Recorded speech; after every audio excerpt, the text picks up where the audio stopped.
Bonjour, aujourd'hui le temps est un peu maussade dehors, mais je continue ma série de vidéos sur comment se sentir positif tout le temps. Aujourd'hui, on va parler de la PNL. Je vous ai présenté dans une première vidéo comment se sentir mieux en utilisant la pensée positive. Et aujourd'hui, on va voir comment on peut reprogrammer son cerveau.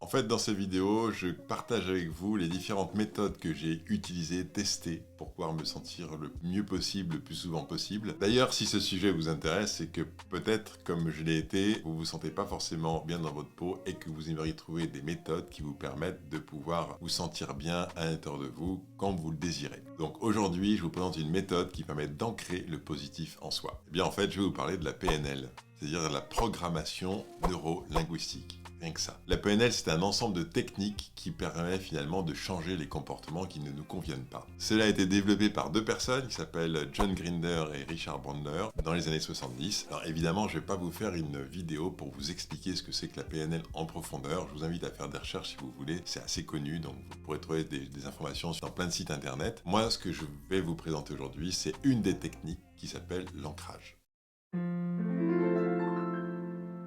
L'utilisation de l'ancrage permet de passer d'un état interne négatif à un état interne positif. En fait, moi, quand j'ai découvert la technique de la PNL, j'étais commercial et du coup, je me sentais pas très bien quand j'allais faire certains rendez-vous. Je manquais souvent d'assurance et de confiance en moi et je voyais que mon manque d'assurance avait un impact négatif dans la perception que le client avait de moi quand il me voyait pas très à l'aise. Et donc, comme je suivais cette formation en PNL, je me suis dit, tiens, je vais tester la technique de l'ancrage positif pour améliorer finalement ma confiance en moi pendant les rendez-vous commerciaux. Alors, comment ça marche ? Vous allez voir, c'est très simple et vous allez même pouvoir utiliser la technique vous-même une fois que je vous aurai expliqué parce que c'est vraiment très simple à faire parce qu'en fait, vous le faites déjà. Ce processus de l'ancrage, il est déjà présent dans votre vie. Pour faire simple, je vais vous donner un exemple. Un jour d'automne, j'étais en train de nettoyer ma voiture et en rangeant, nettoyant, je finis par trouver un vêtement caché au fond de mon siège du conducteur. J'attrape ce vêtement et je le porte à mon nez pour sentir dans quel état il était. Et là, en 1/10 de seconde, je me retrouve dans un état complètement différent. C'est-à-dire que je me retrouve avec le sourire aux lèvres, avec une sensation de positive, de bien-être, de détente immédiate.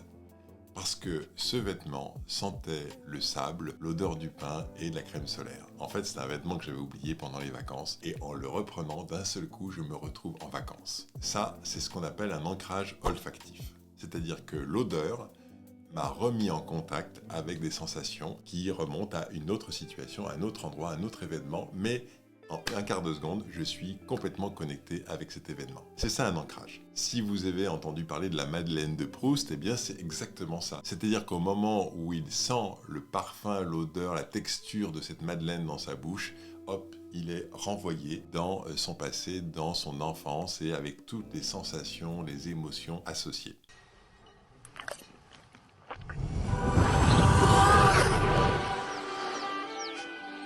Donc comme vous pouvez le voir, l'ancrage est un phénomène extrêmement simple, habituel, qui peut aussi d'ailleurs fonctionner dans le négatif, c'est-à-dire qu'une image, un son, une odeur peuvent vous replacer également dans des émotions négatives. Ça marche dans les deux sens. Mais l'idée principale de l'ancrage avec la PNL, c'est que puisque ce mécanisme d'association fonctionne de façon immédiate, non voulue, que se passerait-il si on décidait de le faire de façon consciente ? Eh bien, c'est ça l'ancrage dont je vais vous parler maintenant. Alors voilà comment ça marche.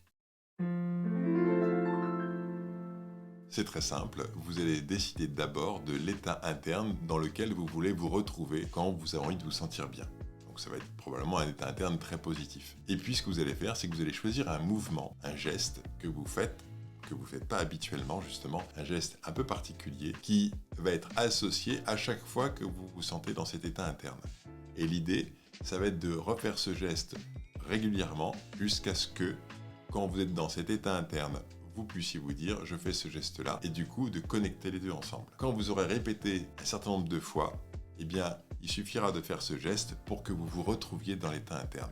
Voilà la théorie. Allez, je vous donne un exemple concret. Je vous ai dit que j'étais commercial et que j'étais pas très confiant en moi quand je faisais des rendez-vous commerciaux. Je faisais des rendez-vous qui n'étaient pas forcément terribles, mais je faisais également des rendez-vous qui se passaient super bien. Et quand je retournais dans ma voiture après mon rendez-vous, j'explosais de joie et de plaisir dans ma voiture. Et je me suis dit, eh bien, c'est ça que je vais ancrer. Donc, j'ai choisi un mouvement. Alors moi, j'ai pris un mouvement très simple. J'ai pris mon pouce à l'intérieur de ma main gauche, comme ça, et j'ai serré. Et donc, j'ai associé ce mouvement à ce plaisir, à ces explosions de joie que j'avais après mes rendez-vous.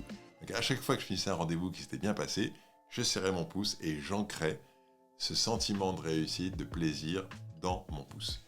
Et j'ai répété ça un certain nombre de fois jusqu'à ce que, quand je serrais mon pouce dans ma main, ça me remettait en contact avec ce sentiment de réussite. Je vous propose ce geste-là, mais vous pourriez choisir de croiser les doigts, vous pouvez également choisir de vous pincer l'oreille, enfin vous choisissez le geste que vous voulez. Moi celui-là était facile à utiliser parce que justement, quand j'étais dans un rendez-vous commercial qui ne se passait pas bien, où je sentais que je perdais pied ou que vraiment je manquais de confiance en moi, eh bien je pouvais serrer mon pouce dans ma main sans que le client ne le voie. C'est pour ça que j'ai choisi ce geste-là. Si j'ai choisi de me serrer l'oreille, ça aurait été un peu plus compliqué. Eh ben, ça marchait.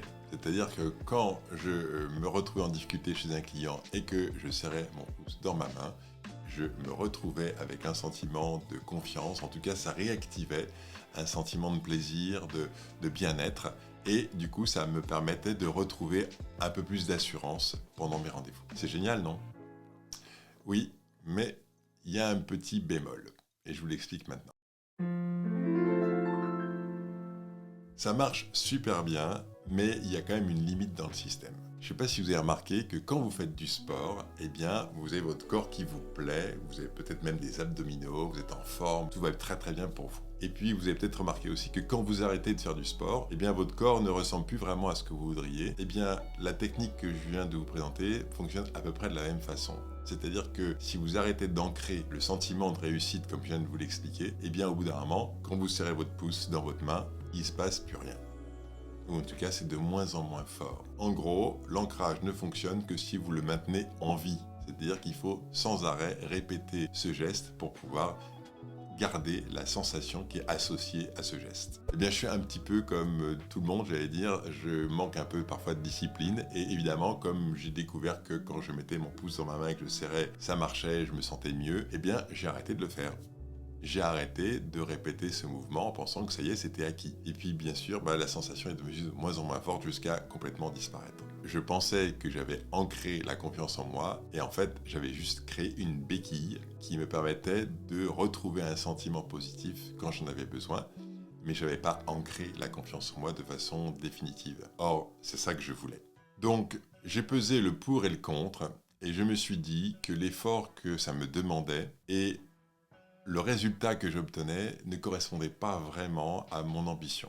Moi, ce que je voulais, c'était vraiment gagner de l'assurance de façon pérenne, de ne pas avoir besoin d'une béquille pour pouvoir marcher, mais de pouvoir marcher avec aisance et facilité. Donc, je voulais gagner la confiance en moi de façon durable. Et il y a 2-3 ans, j'ai eu la confirmation que finalement, ce que j'avais pressenti quand j'étais jeune, quand j'avais testé cette technique, était finalement assez vrai. J'étais dans un groupe de formateurs, des formateurs qui avaient justement différentes spécialités. Moi, vous savez que ma spécialité, c'est les types de personnalités. Et dans le groupe dans lequel j'étais, il y avait une personne qui est spécialiste de PNL, qui avait formé de nombreux stagiaires à la PNL. Et comme on était entre pairs, c'est-à-dire on était entre formateurs, on avait fait des sous-groupes de travail et à un moment il y avait la restitution. Vous savez, on a travaillé en petits groupes et puis chaque groupe nomme une personne qui vient restituer le résultat de ce travail de réflexion. Et donc il y a une personne qui se met à parler, qui est cette fameuse formatrice en PNL et qui dit « Oula, je me sens un peu impressionné, je vais faire un ancrage ». Et elle ancre comme ça. Elle dit « Je vais faire un petit travail d'ancrage pour me retrouver dans une sensation plus positive ». Moi je me suis dit « Waouh !» Cette personne a plus de 60 ans, elle a formé peut-être des centaines de personnes à la PNL et elle a toujours besoin de faire ça pour retrouver l'assurance dont elle a besoin. Là, je me suis dit, finalement, la sensation ou l'intuition que j'ai eue quand j'étais jeune de me dire c'est pas le bon chemin pour moi, ça a été confirmé par juste cette expérience-là. Et voilà, mais c'était sûr en fait! C'était sûr! Alors, dans la précédente vidéo, je vous ai parlé de la pensée positive. Vous avez vu que ça marche pas très bien pour moi. Aujourd'hui, je viens de nous parler de la programmation neurolinguistique et en particulier de la technique de l'ancrage. Ça marche vraiment, ça m'a séduit. Mais finalement, j'ai pas gardé cette technique parce que je la trouvais pas suffisamment pérenne dans le temps. En tout cas, ça m'a pas permis d'avoir une vraie transformation. Et dans la prochaine vidéo, je vais vous parler de la psychothérapie et de comment ça peut nous aider à nous sentir positifs la plupart du temps. D'ici là, portez-vous bien et on se retrouve la semaine prochaine pour cette nouvelle vidéo. À bientôt!